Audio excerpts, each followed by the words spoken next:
Laston Kizito omutuzi w'Ebuddo Nagalabi yali mazigo balikuwa namenyeko okugulu bwe yali agenze kulima mu kibanja kiyagula ekisangibwa Muzinda nkonyikiri mu Kyengera ono ngo tusanze makaga degeza nga Desiderio Senkuba yamutusa ku kino yali n'abaana be ne bamukuba omwami oyo nankuba enkumbi ku mutwe wano nengwa wansi bwe nagwa wansi ne bayongera ne bakuba ne bankuba nzina ne bankuba omubiri guno gwonna ne bankuba emigo gye baali balina kubanga baali abavubuka bataano wamu ne taata waabwe nga wa mukaaga.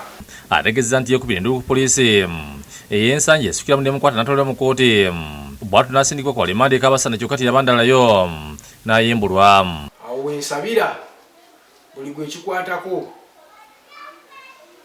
asobole okunyamba asobole okufuna obwenkanya kubanga poliisi y'ensangi tesobodde kunyamba. Ono abadde n'empuga Godfrey yamuguza ekibanja kino ng'atunnyonnyoledde nti Kyowolo muganda we Senkuba yakiremerako.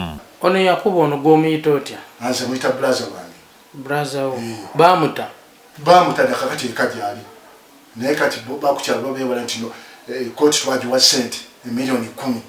Mpuuga ng'alina eyakwasibwa omulimu gw'okugaba ebintu bya kitaabwe omugenzi Emilisi Lugulu byatulambuza ekibanja kino nga Lugulu yategeeza nti Senkuba eki yakitunda.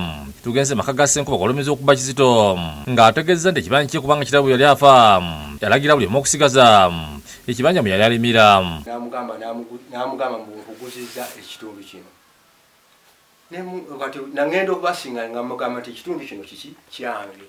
Yombulizi w'ekkanisa St. John's Namulonge Kimuli John Kaweesa akubiddwa eriiso nga teyanyiga biwundo. Kigambibwa nti ono akubiddwa omukulu w'essomero ly'e Namulonge Secondary School.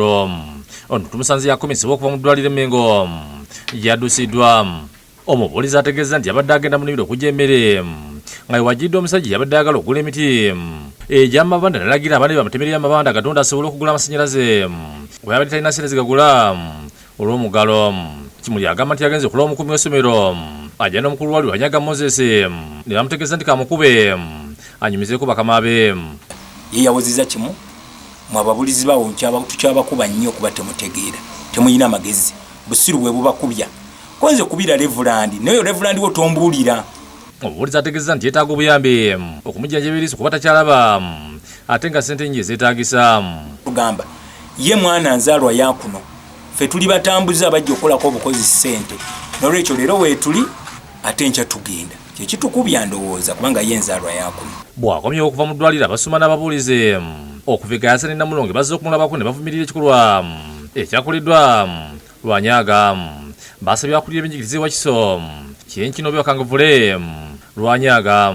Anji kese zibadde zijja ez'okuyombagana n'okwagala era okukubwa kuba neyavaako era naye yali atuuse okwemulugunya kwe mu lukiiko nti musajja kabuze katankube sente wabaddewo bantu benyese nga tagenderedde tumusaba aveeyo yeetonde olw'ekikolwa ekyo kye yakoze.